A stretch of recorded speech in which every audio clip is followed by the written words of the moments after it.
In progress. दोस्तों हम लोग आज one of the use of dimensional analysis पढ़ेंगे और सीखेंगे कि कैसे कन्वर्जन फैक्टर दोस्तों बनाया जाता है। देखिए, finding the conversion factor by using dimensions. Although friends, this particular method of using dimensions to find the conversion factor is not very effective. What I would like to do here is I will tell you how to do that, and then I will tell you what is the best strategy to do this particular thing. Let us start with a very simple example, friends, and let us understand the basic concept inside it. देखिए, हम जानते हैं कि 100 centimetre is equal to 1 metre, सब लोग जानते हैं दोस्तों। यहां पे देखने वाली चीज है दोस्तों कि centimetre is a smaller unit and metre is a larger unit. And ये जो मैग्नीट्यूड है, जहां पे स्मॉलर यूनिट है वहां पे मैग्नीट्यूड बड़ा है।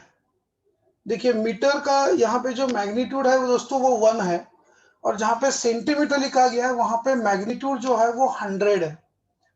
सो दोस्तों, total physical quantity must be constant.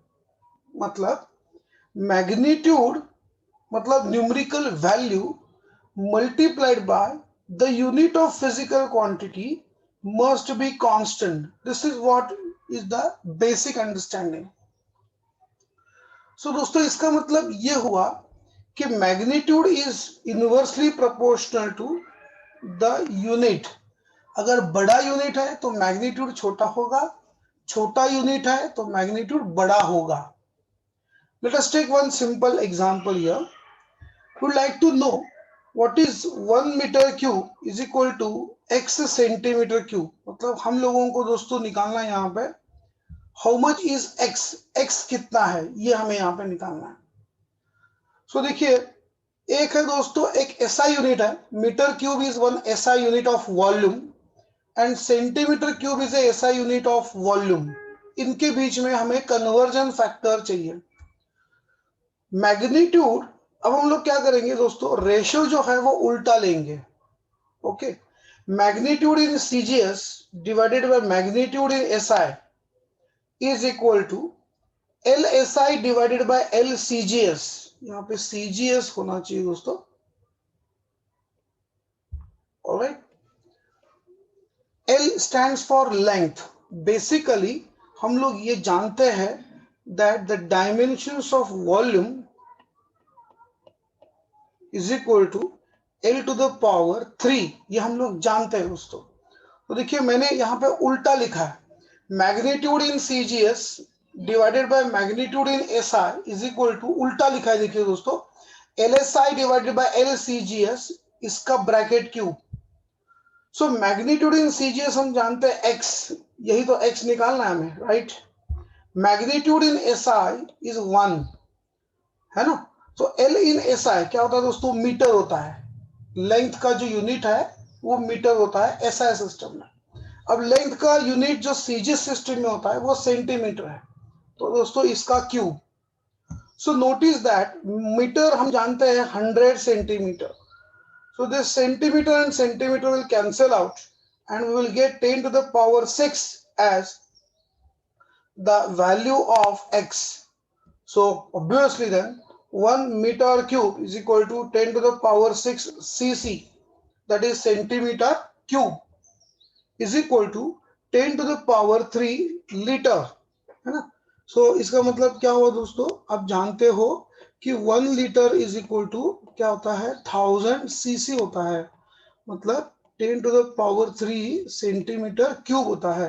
तो यहां से अगर मैं 10 टू द पावर 3 निकालूं तो ये हो जाएगा litre. It will come in terms of दोस्तों लीटर। हो सर, समझ में आ गई सारी बात। So this is how we should do conversion between the SI unit and the CGS unit. हम लोग और एक एग्जांपल लेंगे दोस्तों, ये छोटी सी चीज समझने के लिए। देखिए डेंसिटी का एसआई यूनिट एंड डेंसिटी का CGS unit. We would like to know the conversion factor x between these two. Now we have the dimensions of density is like this, m1 l to the power minus 3.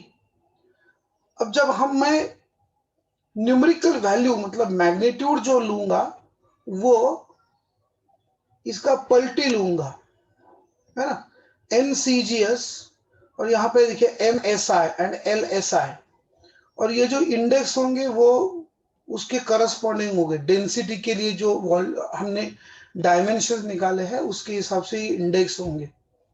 सो आगे बढ़ते हैं दोस्तों. अब देखिए MSI is in KG, gram, metre and centimetre. तो ये 1000 ग्राम मैंने लिखा, यहाँ पे 1000 सेंटीमीटर लिखा. सेंटीमीटर सेंटीमीटर दोस्तों कट हो गया और आपको मिल गया ये answer 10 to the power minus 3. यहाँ पे the magnitude in SI is 1 which is known to us, and magnitude in CGS system we need to find, friends, and this is what is our x. So then obviously this x will be equal to, friends, what? 10 to the power minus 3. हो sir, समझ में आ गई sir बात. 1 kg per meter cube is equal to 10 to the power minus 3 gram per centimeter cube. तो दोस्तों ये जो मेथड है डायमेंशनल एनालिसिस का method to find the conversion factor may not be so useful, friends. It is not so useful. देखिए क्यों? क्योंकि मैं इस चीज को बहुत ही आसान तरीके से कर सकता हूं. एक वेगळा लॉजिक है, अनदर लॉजिक है इसको. देखिए मैंने यहाँ पे क्या लिखा है, finding the conversion factor by using simple equating method. Simple equating method देखिए क्या है, हमने क्या कर दिया 1 kg per metre cube is equal to x gram per centimetre cube, ऐसे लिखा है. Now what we will do, we will make the units on both sides same. तो मैंने ये निर्णय लिया है कि सारी चीजें SI सिस्टम में आ जाए, है ना. तो यहाँ पे देखिए x, मैंने इस ग्राम को दोस्तों लिख दिया 10 to the power minus 3 kg. Similarly इस सेंटीमीटर को मैंने लिख दिया 10 to the power minus 2 metre. अब सेंटीमीटर क्यूब है ना, इसलिए 10 to the power minus 2 metre whole cube. So क्या आएगा, ये 10 to the power minus 3 ऊपर ऐसे ही रहेगा kg, नीचे 10 to the power minus 2 का to the power 3 is 10 to the power minus 6, and this will be kg per meter cube, क्योंकि metre का भी क्यूब हो जाएगा ना. हाँ सर सही है. अब दोस्तों ये सॉल्व करने के बाद हमें ये पता चला कि दोनों साइड में यूनिट सेम है. The moment units of physical quantity on both sides is same, then the magnitudes can be equated. So now we can equate the magnitudes. So यहाँ पे इस साइड में दोस्तों 1 है, उस साइड में x into 10 to the power 3 है. That's it. So x is equal to दोस्तों आएगा 10 to the power minus 3 value. Therefore 1 kg per meter cube is equal to 10 to the power minus 3 gram per cc. I hope you understood this particular method where units can be, where conversion factors can be found very easily. Let us take one more example. First of all, let us solve it by using the dimensional analysis, and then we will see how it can be done in a simple way. Once again, 1 joule is equal to x ergs. In this case also, the magnitude in ergs has been taken up, and therefore this M, L and T are have been taken up.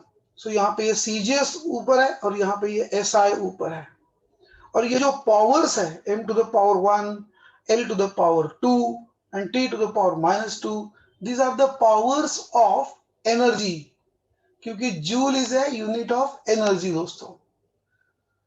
तो देखिए अब आपको ये जरूर समझ में आया होगा कि ये x यहाँ पे लिखेंगे, ये केजी ग्राम, ये कन्वर्जन यहाँ पे लिखेंगे दोस्तों ऐसे ऐसे ऐसे ऐसे, ग्राम ग्राम कट हो जाएगा, सेंटीमीटर सेंटीमीटर कट हो जाएगा. You will get 10 to the power 2 to the power 2 and therefore 10 to the power 4. So in this way you will get x is equal to 10 to the power 7. Sir ये तो by using the dimensions हो गया। Simple method क्या है भाई? Simple method देखिए क्या है। 1 जूल इज इक्वल टू मैं लिखूंगा एक्स अर्ज। अर्ज मतलब डाइन सेंटीमीटर, डाइन मतलब ग्राम सेंटीमीटर पर second square. So in this way it comes x gram centimetre square पर सेकंड स्क्वायर। सो अब क्या करना है, जहां पे ग्राम दिख रहा है दोस्तों वहां पे 10 टू द पावर -3 kg लिख दिया। जहां पे सेंटीमीटर दिख रहा है दोस्तों वहां पे 10 टू द पावर -2 मीटर लिख दिया, है ना। अब देखिए क्या होगा, नीचे वाला ये जो 10 टू द पावर -2 है इसका स्क्वायर हो जाएगा 10 to the power -4 and metre square. हाँ सर समझ में आ गई सर बात। ये उस साइड में और इस साइड में जो यूनिट्स है दोनों साइड में वो सर सेम हो गए। जैसे यूनिट सेम हो गए सर तो फिर हम लोग ये जो मैग्नीट्यूड्स है इनको हम लोग दोस्तों क्या कर सकते हैं, we can equate these two magnitudes. वाह, समझ में आ गया सर क्या कह रहे हो आप? बहुत सिंपल है सर, बहुत सिंपल, राइट। सो देखिए 1 is equal to x into 10 to the power -7, so x is equal to 10 to the power 7। So 1 joule is equal to दोस्तों 10 to the power 7 ergs. In this way, we can find the conversion factor between the different systems of units by using a simple technique of equating the magnitudes once the units are same. I repeat, equating the magnitudes once the units are same. By the way दोस्तों, अगर आपको ये video अच्छा लगता है तो like करिए और मेरे चैनल को दोस्तों सब्सक्राइब कीजिए। जैसे ही मैं कोई वीडियो पोस्ट करूंगा तो वो आपको अगर नोटिफाई करना चाहते हो आप, तो आप बेल आइकॉन को जरूर प्रेस कीजिए। थैंक यू दोस्तों, हैप्पी लर्निंग।